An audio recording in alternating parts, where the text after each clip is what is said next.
Sabe aquela estante de livros que a gente tem em casa? Se for que nem a minha, tem livro deitado, tem livro em pé, um em cima do outro. É uma bagunça que, assim, só a gente entende. Agora pensa na diferença disso para uma biblioteca de verdade, onde tudo tem seu lugar, tudo certinho, a gente acha o que precisa em segundos. O problema é que, vamos ser sinceros, a maioria dos nossos computadores se parece mais com a minha estante bagunçada. Com certeza. Pastas com nomes tipo diversos, coisas importantes e o meu favorito, o clássico documento final agora vai.doc.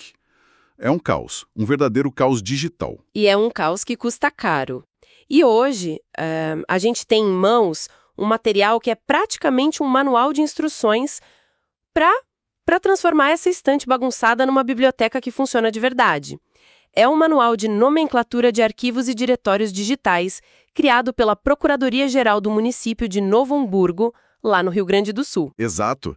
E embora pareça assim um documento super técnico, né, de um órgão público, a nossa missão aqui é outra. A gente vai garimpar as ideias, os princípios que valem para todo mundo, extrair as regras de ouro que servem para qualquer um, seja numa empresa gigante ou, sei lá, para organizar as fotos de férias.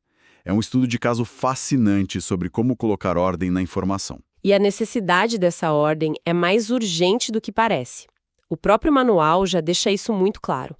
Essa bagunça digital não é só uma coisinha chata que irrita a gente no dia a dia. Ela tem consequências reais. Custo de armazenamento com arquivo duplicado, lentidão para achar uma informação crucial. Na hora de tomar uma decisão, imagino. Exato. E o pior de tudo, o risco permanente de perder um documento importante para sempre. No fundo, organizar não é sobre ter tudo bonitinho, é sobre eficiência e segurança. Perfeito. Então vamos começar pelo começo. O manual sugere umas rotinas que eu chamaria de um kit de primeiros socorros contra a bagunça. São atitudes bem simples, mas que já evitam que o incêndio se espalhe. A primeira, evitar impressões e cópias desnecessárias. Parece óbvio, né? Mas meu computador está cheio de versão 1, versão 2... Ah, o grande mal do salvar como. E outra dica de ouro que eles dão é descartar rascunhos e minutas assim que o documento oficial estiver pronto. Aquela pasta de versões antigas que todo mundo tem é um peso morto. O manual trata isso como lixo digital que só serve para confundir e ocupar espaço. Confesso que sou culpado de guardar rascunhos. Fica aquele só por via das dúvidas, sabe? Mas o que me chama a atenção é que a base de tudo isso não é um software mirabolante, uma tecnologia cara. O manual insiste em usar uma linguagem simples, padronizada e manter uma organização hierárquica, do geral para o específico. A filosofia por trás parece ser: mude seus hábitos primeiro. A tecnologia é só a ferramenta. Precisamente. O que é fascinante aqui é que o sistema inteiro não se apoia em tecnologia, mas em disciplina. É a mudança de comportamento, a criação de uma rotina. Sem essa base de disciplina diária, de seguir essas regrinhas simples, qualquer sistema, por mais genial que seja, desmorona. O caos sempre volta se a porta ficar aberta. Ok, então estabelecemos a filosofia. Mas como isso se traduz na prática? Como eles constroem essa biblioteca? Porque uma coisa é dizer seja organizado, outra é dar um mapa. Qual é a arquitetura que o manual propõe? A arquitetura é a espinha dorsal de tudo. E ela se baseia num princípio muito claro: hierarquia decrescente.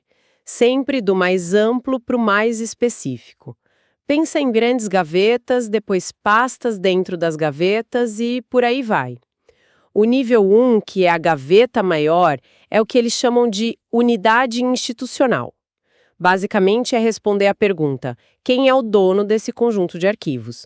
Lá na Procuradoria pode ser o gabinete do Procurador-Geral, uma subprocuradoria e assim por diante. Certo, essa é a primeira grande divisão. E dentro dessas gavetas? Aí vem o nível 2, a área funcional, que define a natureza do trabalho. E aqui, olha, a coisa fica realmente interessante, porque a estrutura se adapta.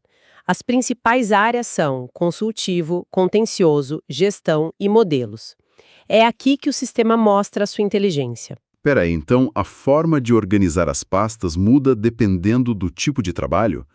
Isso não pode acabar confundindo as pessoas? A princípio, pode parecer que sim, mas é exatamente o contrário.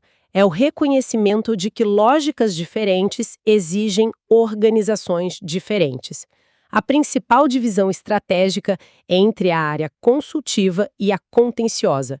Na área consultiva, o trabalho é responder a consultas de outros órgãos da prefeitura. Então, a organização é por secretaria. Uma pasta para a saúde, outra para a educação. A lógica é para quem estamos trabalhando. É super intuitivo. Entendi. Se eu fiz um parecer para a Secretaria de Obras, ele vai para a pasta Obras. Simples e direto. Mas e na área contenciosa, que lida com processos na justiça? A lógica muda. Muda completamente. No contencioso, não importa tanto quem pediu, mas sim sobre o que é o processo. Então, a organização não é por secretaria, é por matéria ou tema. Em vez de pastas de saúde ou educação, você encontra pastas como vínculo seletista, precatórios ou um exemplo que o manual cita e que é muito atual, desastres climáticos. A lógica vira sobre o que é esta ação judicial. É uma adaptação brilhante da estrutura-função. Isso é incrível. E esse exemplo dos desastres climáticos é muito poderoso. Como eles organizam isso por dentro? Porque, um desastre não é algo que acontece todo dia. E a organização reflete isso. Dentro da pasta Desastres Climáticos, o manual mostra uma subpasta chamada Ciclones Extratropicais, e dentro dela a divisão é por ano, por exemplo, 2023, e depois por mês, 7 de setembro. Isso cria uma linha do tempo perfeita dos eventos e mostra que o sistema não é uma camisa de força. Ah, entendi. Ele te dá um esqueleto ano sempre antes de mês, por exemplo, mas permite que você crie os músculos conforme a necessidade. É uma estrutura que respira. Faz todo sentido. Já organizamos as estantes, que são os diretórios, a nossa biblioteca está tomando forma. Mas a minha maior bagunça sempre foi com os livros, ou seja, os próprios arquivos. Como o manual resolve o problema do documento final revisado, agora vai, DocX? Essa é a joia da coroa do manual. Eles criaram uma fórmula, quase um código, para nomear cada arquivo. A ideia é que a gente consiga ter um raio-x completo do conteúdo de um documento só de ler o nome dele, sem precisar abrir. Uma etiqueta na lombada do livro. Exatamente. A etiqueta que te diz tudo o que você precisa saber. Um código? Isso soa complicado. As pessoas no dia a dia vão ter paciência para seguir uma fórmula complexa para cada arquivo que salvam? É uma objeção válida e a curva de aprendizado existe. Mas o ganho a longo prazo é imenso. Vamos quebrar o código usando um exemplo real do manual que parece um bicho-papão à primeira vista, né? É SPAFPJ000000 apelação ISQ Legalidade 2024 V01.doc. Cada pedacinho, separado por um underline, tem uma função clara. Ok, vamos desmontar esse monstro. O que é SPAF? SPAF é a sigla da Unidade Executora, Subprocuradoria de Assuntos Fiscais. Responde à pergunta, de onde veio? O próximo bloco, PJ00, é o identificador. PJ é processo judicial, seguido do número. Responde, o que deu origem a isso? Certo, já sabemos quem fez e por quê. E apelação? É o tipo de documento. Simplesmente, o que ele é. Poderia ser parecer, ofício, contestação. A dica deles é usar o nome por extenso, sem abreviar, para facilitar a busca depois. Faz sentido. Depois vem ISSQ Legalidade, que é a palavra-chave. O resumo do conteúdo responde sobre o que ele trata. É o coração do arquivo. E no final, 2024 e V01. Imagino que seja o ano e a versão. Isso por si só já acabaria com 90% da minha bagunça. Chega de versão final mesmo, é V01, V02, V03. Limpo, lógico. Exatamente. Juntando tudo, o nome do arquivo vira uma ficha catalográfica completa.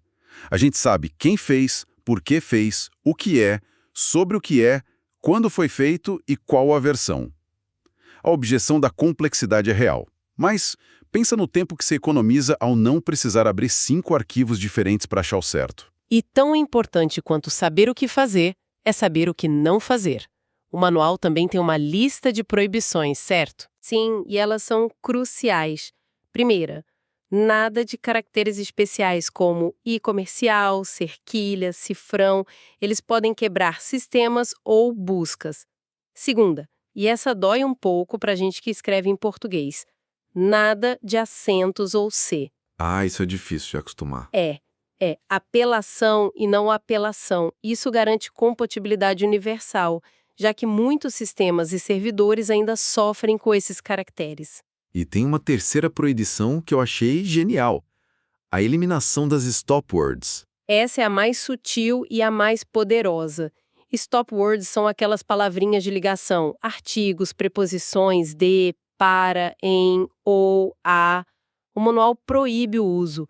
Então, em vez de parecer sobre a ilegalidade do ISQN, o nome fica parecer ISQN ilegalidade. E por que isso é tão importante? Parece um detalhe tão pequeno. É um detalhe que resolve aquela busca frustrante onde você não se lembra se salvou como relatório do projeto ou relatório projeto.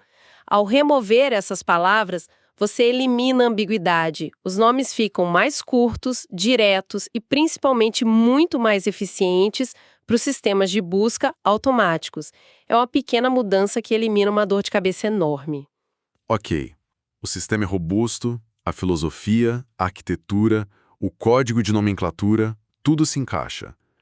Mas aí a gente chega no ponto crítico de qualquer sistema de organização, o fator humano. Como garantir que todo mundo, no meio da correria, vai seguir essas regras à risca? Essa é a pergunta de $1 milhão. E a solução que eles encontraram é fascinante porque ela combina tecnologia e supervisão humana. O sistema não depende só da boa vontade das pessoas. Eles implementaram um script para garantir que as regras sejam cumpridas. Um script. Para quem não é da área de TI, o que exatamente é isso? O próprio manual usa uma analogia perfeita. Um script é como uma receita de bolo para o computador. É um programinha simples que executa uma lista de tarefas repetitivas de forma automática. E a grande vantagem é que o computador não se cansa, não esquece e não tem preguiça. Ele segue a receita sem errar. Então eles criaram um robô bibliotecário para arrumar a bagunça? O que esse script faz na prática? Exatamente isso. Ele funciona como um guarda noturno.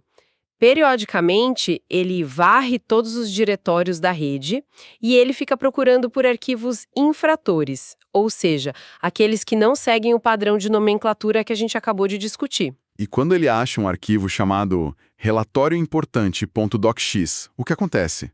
Ele apaga, manda um e-mail de bronca para o chefe da pessoa. Tá o pulo do gato. Ele não apaga a informação original. Ele pega o nome que o usuário deu, relatório importante, e o coloca entre parênteses no final do novo nome. Uau! Então ele corrige o erro, mas mantém um registro do nome original para a pessoa não ficar perdida.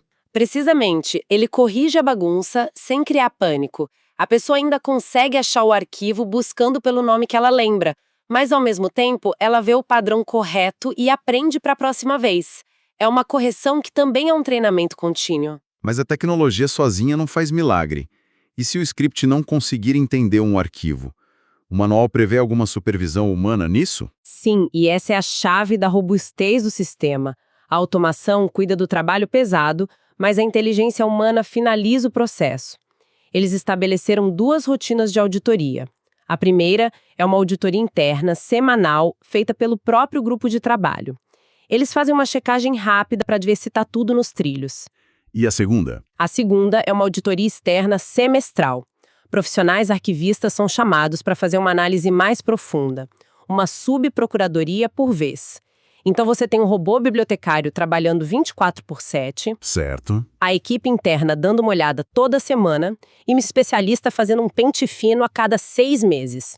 É um sistema de múltiplas camadas para garantir que a biblioteca continue organizada. Então, quando a gente junta todas as peças, o que esse manual de Novo Hamburgo realmente nos ensina? Ele nos ensina que para domar a complexidade da informação, a gente precisa de um sistema, não apenas de boas intenções. E esse sistema se apoia em 3 pilares muito claros. O primeiro é uma hierarquia lógica e, crucialmente, flexível. Uma hierarquia que se adapta ao tipo de trabalho. O segundo, que para mim é o mais impactante, é uma convenção de nomes que transforma cada nome de arquivo num resumo inteligente do seu conteúdo, a tal da etiqueta na lombada do livro. E o terceiro pilar, que é o que garante que tudo funcione, é um método de fiscalização que combina a eficiência implacável da automação com a inteligência e o bom senso da supervisão humana. Não basta criar a biblioteca e as regras, é preciso ter os bibliotecários, robôs e humanos para manter a ordem. É um estudo de caso completo, realmente. A gente começou falando de uma estante de livros bagunçada e terminou com um sistema complexo, elegante, de gestão. Uma reflexão final. Este documento detalha como um órgão público organiza seus arquivos, mas ele levanta uma questão muito mais ampla e pessoal para todo mundo. Em uma era de constante bombardeio de informação, será que a habilidade de criar um manual pessoal para organizar a nossa própria vida digital, nossos e-mails, fotos, documentos, será que isso está deixando de ser um diferencial de produtividade para se tornar uma habilidade essencial para nossa própria clareza de pensamento? Talvez a organização do nosso mundo digital seja, no fim das contas, um reflexo direto da organização da nossa mente.